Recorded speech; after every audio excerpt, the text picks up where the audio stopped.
ہر ایک کی پردہ پوشی کیجیے. ایک تو یہ ہے. دوسرا، کسی کے لیے دل میں کسی قسم کا کوئی گلا شکوہ، کوئی کینہ، کوئی کدورت وہ نہ پالیے. دل کو بالکل آئینے کی طرح صاف رکھیے.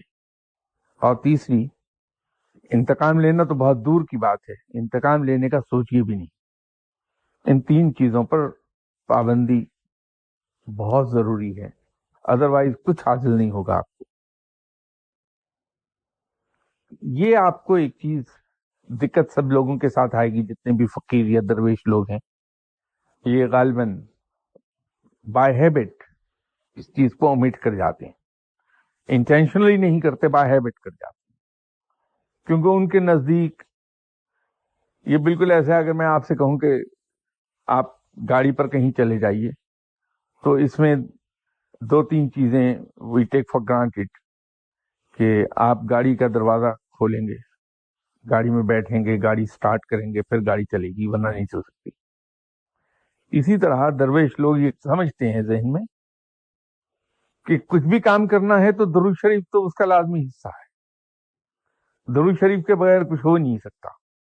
ان کے نزدیک یہ لازم و ملزوم ہے، اس کے بغیر سوچا ہی نہیں جا سکتا کسی چیز کو. حتیٰ کہ قرآن پاک انسان پڑھنے لگتا ہے تو درود شریف خود بخود جاری ہو جاتا ہے. وہ آدمی غلاف اتار رہا ہوتا ہے اس کا کور، پھر اس کو کھول رہا ہوتا ہے تو اتنی دیر میں درود شریف جاری رہتا ہے، جب تک کہ آدمی اعوذ باللہ من الشیطان شروع کر دے. پھر ایک سے شروع کیجیے آپ. یہ جتنے بھی آپ تسبیحات کرتے ہیں، وظائف کرتے ہیں، عملیات کرتے ہیں، اس کے اندر یہ یاد رکھیے کہ اس کی حیثیت وہ جو ایک گیم ہوتی ہے اسنیک اینڈ لیڈر والی، اس کی سی ہے کہ آپ روز پڑھتے جاتے ہیں اور وہ آپ اوپر جا رہے ہیں. جہاں ایک ناغہ ہوا آپ واپس 0 پر چلے جائیں گے، پھر نئے سرے سے کاؤنٹ شروع کریں گے آپ. تو ایک وہ اچھا، یہ کچھ اس کی آدمی عادی بھی ہو جاتا ہے، جیسے نشے کا عادی ہوتا ہے، ہیروئن کا عادی ہو جاتا ہے بندہ. ایک پڑھائی بڑے شاہ صاحب نے بتا دی جس کی تعداد ہزاروں میں ہے، اور ایسا نہیں ہے کہ 2000 4000 5000 7000 ایسے ہو، وہ اس سے کہیں آگے ہے تعداد. روز پڑھنا ہوتی ہے اور اس کا جو دور ہے وہ بنتا ہے 10 سال اور 1 مہینے کا. تو جب وہ بتایا تھا شاہ صاحب نے کہ یہ پڑھا کرو تو ہم نے کہا یہ تو بڑا مشکل ہے، 10 سال 1 مہینہ ناغہ نہیں کرنے دینا. اور وہ ٹائم بڑا عجیب و غریب ہے، خاص طور پہ نوکری پیشہ آدمی کا، کہ دوپہر کو ظہر کے بعد پڑھنا آپ نے. تو سمجھ ہی نہیں آ رہا تھا کہ بنے گا کیا، 10 سال 1 مہینہ اور اتنی بڑی تعداد روز پڑھنی ہے. تو پہلے دن ہم نے کہا کہ چلیے، میرا خیال تھا کہ میں انشاءاللہ تعالی 2 گھنٹے میں پڑھ لوں گا. تو اس دن میں پہلے دن دفتر سے یہ کہہ کے اٹھ گیا کہ آج میں لنچ کے لیے گھر جا رہا ہوں. تو میرا خیال سٹاف نے شکر کیا ہوگا کہ یہ بلا ٹلی، اب یہ لنچ کے لیے گھر جائے گا تو کم از کم اتنے دیر تو سکون رہے گا دفتر میں. تو آ کے میں پڑھنے بیٹھ گیا ظہر کی نماز پڑھ کے. تو عصر کی نماز بھی گزر گئی، اور اس کے بعد وہ مغرب کی اذان ہوئی تو ابھی میں آخری تعداد مکمل کر رہا تھا. تو میں یہ نوکری چلے گی کیسے؟ یہ تو روزانہ اگر میں ظہر سے مغرب تک یہ وظیفہ ہی پڑھتا رہا تو دفتر والے تیسرے دن کہیں گے جاؤ میاں گھر. لیکن وہ اللہ کا کرم یہ ہو گیا کہ وہ وقت کم ہونا شروع ہو گیا کہ روانی آ گئی زبان میں. تو ہوتے ہوتے وہ 1 گھنٹے پر آ کے ٹک گیا معاملہ. تو 1 گھنٹہ تو قابل قبول ہے کہ لنچ ہوتا ہی 1 گھنٹے کا ہے. اب وہ 10 سال 1 مہینہ تھا کہ اب یہ دور مکمل کرنا ہے. ایک دن ناکہ نہ ہوں، میں تو ٹورس پہ بہت جاتا ہوں. پھر کچھ کانفرنسز ایسی ہوتی ہیں جس کے اندر بہت سینئر لوگ ہوتے ہیں، جہاں گناہ کبیرہ ہے غائب ہونا. لیکن وہ اللہ تعالیٰ نے مدد کر دی، چلتا رہا سلسلہ. لیکن جب تک وہ 10 سال پورے ہوتے وہ نشہ لگ گیا مجھ کو. تو جو ہی میں نے دیکھا کہ اب یہ 3 دن کے بعد یہ 10 سال 1 مہینہ پورا ہو جائے گا تو تعداد گھٹ کے 1/4 پہ آ جاتی ہو، کہ اگر یہ دور مکمل ہو گیا تو پھر اس کی تعداد وہ جو اس وقت ایکسیڈنگ 10,000 ہے وہ 1/4 پہ چلی جاتی. تو ایسے ہی بیٹھے ہوئے دل میں آیا کہ یہ تو تعداد کچھ بھی نہ رہی.